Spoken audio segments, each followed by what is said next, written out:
She's bold. She's powerful. She's creative. Although she felt fear, she wanted more out of life, so she did it anyway.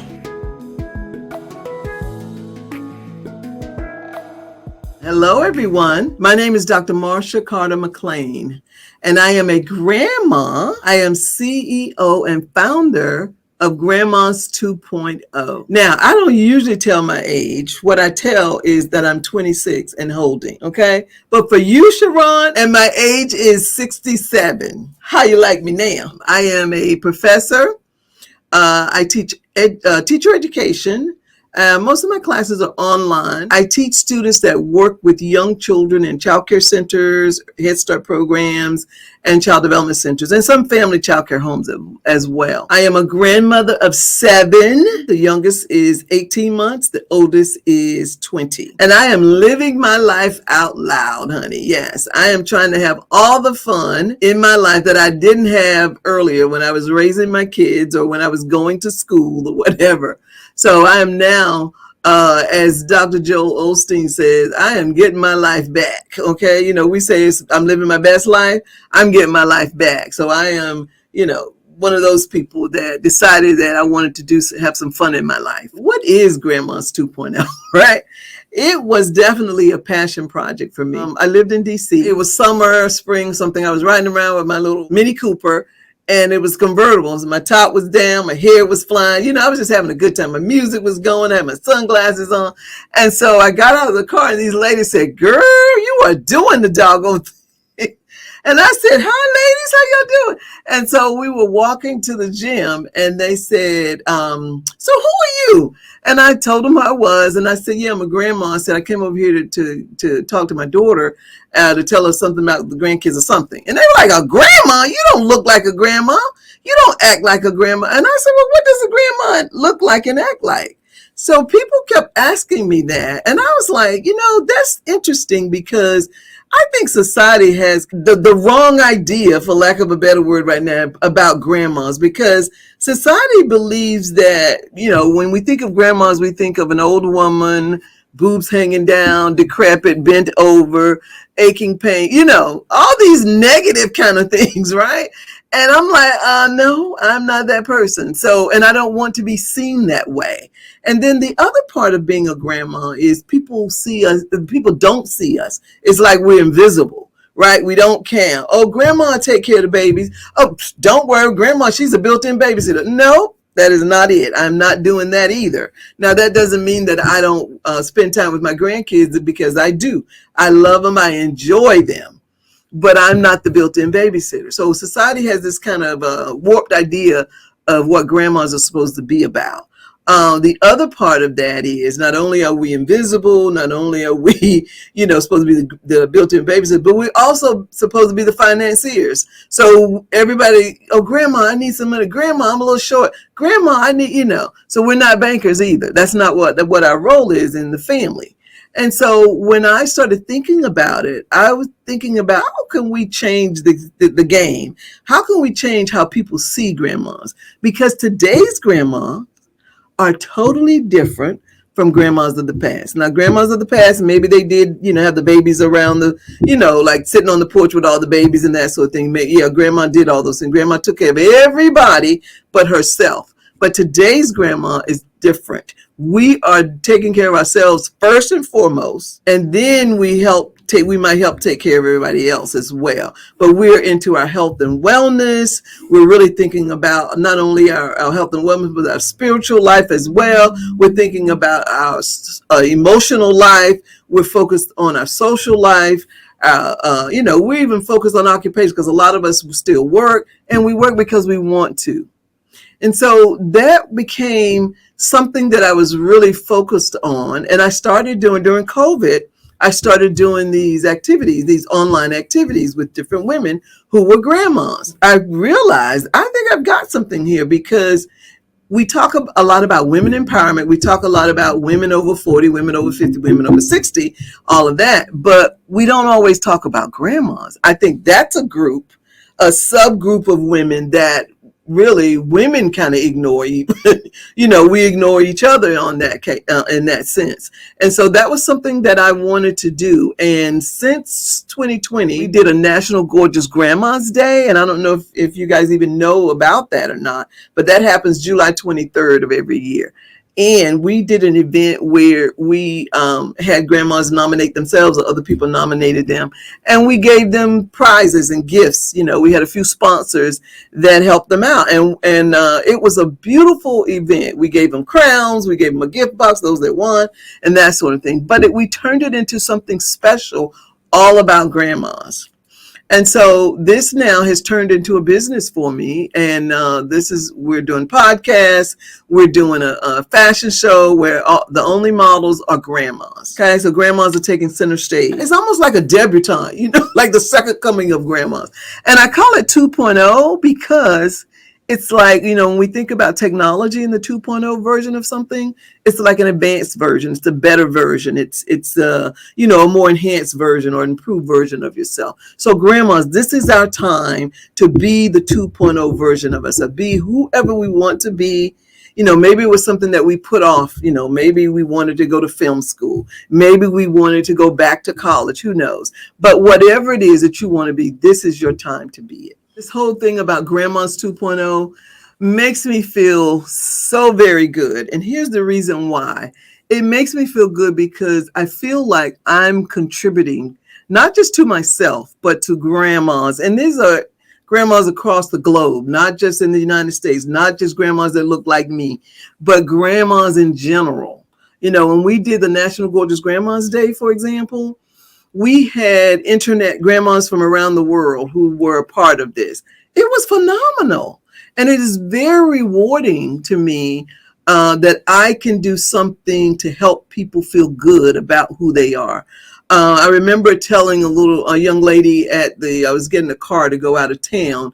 And when I told her my business name and everything, to put the car in there, and she says, "What is that about?" So I told her what it was. She said, oh God, my mom needs this because she's a grandma and all she wants to do is stay at home, that sort of thing. And so people say that to me all the time. So I feel like this is something that is part of my purpose in life. And the reason I say part of, because in addition to this, I'm also a college professor. And that is, I think, part of my purpose as well. But just like they say, you can love more than one person at a time. You can have more than one thing that you do and you like at a time as well. And so I really enjoy doing this. It brings so much joy to me and it brings joy to other people. And I see that as we're doing these different things. And people have said that, some of the feedback that I get from the grandmas who I engage with say that all the time. Just the other day, I was talking to one of my grandmas who was the first runner-up in the National Gorgeous Grandmas event that we had. And I asked her to be on the podcast, be a guest on my podcast. And so she said, and I said, send me some pictures. So she sent me a few pictures, and there was this one picture of her with some sunglasses on. And I said, girl, you look so good in those sunglasses. You look so fly. You don't look like a grandma. And then she wrote me back and she said, well, those are the glasses that you gave me in the box for when. I said, oh, I didn't even realize that. But it brings me joy to bring joy to people. Is my point. And so this is one of the things that I like about it. And it really makes me feel good and like I'm really contributing to society by doing this. In addition to that, there's a couple other things that I'm doing that I want to share with you. One is, there's a group of grandmas out there that are raising their grandkids. So I started a nonprofit so that we could support them. For example, if they need something like we did a family at Christmas, kind of help support them, help them buy the children some Christmas gifts and things like that. But that's another part of what we do. And then the second thing is that I'm starting a scholarship fund for grandmas who are going back to school. Maybe they're finishing their bachelor's degree, maybe they're finishing their master's degree or whatever. Because there's a group of folks out there that are doing that as well. So, and I didn't realize all of these things. The more that I learn about this, the more that I do this and the more that I focus on this, the more I learn about all the different ways that I could help grandmas. And so I'm just so excited, and it has given me so much joy. One of the things that I'm in the process of doing right now, I've just started doing a podcast. So earlier I told you that I was doing some events on Zoom, some live events on Zoom. And of course, we are reaching followers on our Instagram page at the 2.0 Grandma, and on our Facebook page at the 2.0 Grandma as well. So we're doing that. And with the nonprofit part of the organization, we're reaching more people and expanding as well. And every day I meet someone who says, "Oh, that's a great idea. How can we help?" That's how I met SKST at the radio station that are engineering and producing the podcast for me. We want to do a fashion show, a face-to-face fashion show where grandmas are the models. I think it's the Ebony Fashion Fair. Back in the day, I don't know if they still do those or not, but back in the day, oh my God, that used to be something that I always wanted to attend, and I have attended some of them. But that to me is the most beautiful thing.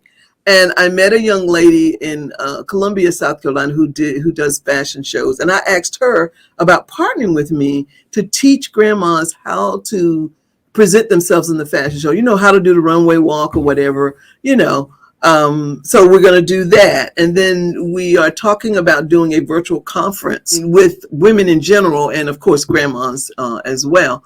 And then recently, I'm a part of this group. I was on the cover of a magazine. It's called Grand Magazine, with some other folks that do that work in this same area, platform, around grandparents or whatever. And we've started a grandparent resource collaborative, they call it. And I'm also working with them to expand as well. So I'm going to invite some of them on my show, get the word out. We're following each other on our social media accounts. But those are just some of the ways that I am expanding. We're writing our second book. Our first book was, we interviewed, I think it was about 12 grandmas. And the title of the book is Stories of Inspiration, life lessons, and wisdom from grandmas. And so this was last year, 2022. And so this year, we're now interviewing 20 more grandmas to add to the second edition. And I'm going to continue to do that. So that's another way to expand Grandmas 2.0. So what I would say to women who have an idea, or even think they have half of an idea or whatever, if it is something that you believe in, go for it, no matter what it is. And it may not make sense. Maybe you hadn't figured the whole thing out yet or not. Because if you would have asked me 3 years ago if I would be starting my own podcast, I would be like, what? Yeah. And it's something that I wanted to do. And yes, I was intimidated, because it took me that time from when I first started this. And like I said, this was before COVID, when the women said that to me, and then, other people kept saying it to me. And of course I ignored it. I thought, oh yeah, okay, thank you. And, but I really didn't do anything about it. So then I started writing things down, right? About, kind of thinking it through, planning it out. And then I still put it on the back burner. And then people kept saying that. And I'm like, wait a minute, God, what are you trying to tell me? I need to do this?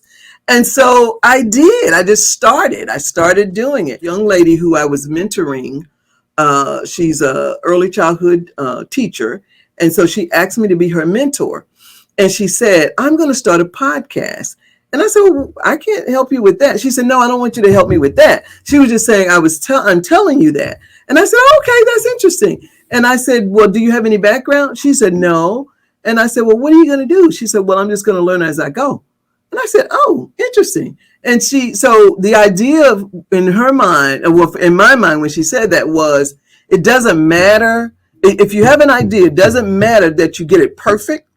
What matters is that you start. Have the faith in yourself that you can do it, and then do it. Because you know what they say, faith without works are dead, right? So in other words, you have to do your part. And the higher power, whomever your higher power is, will do the rest of it for you. So I say, step out on faith and you go ahead and you do it. Don't be afraid. Or if you are afraid, try it anyway. Just see what happens. You think about what you're going to do. You pray about it. You have the faith that you can do it. You trust God, and then you do your part to make it happen.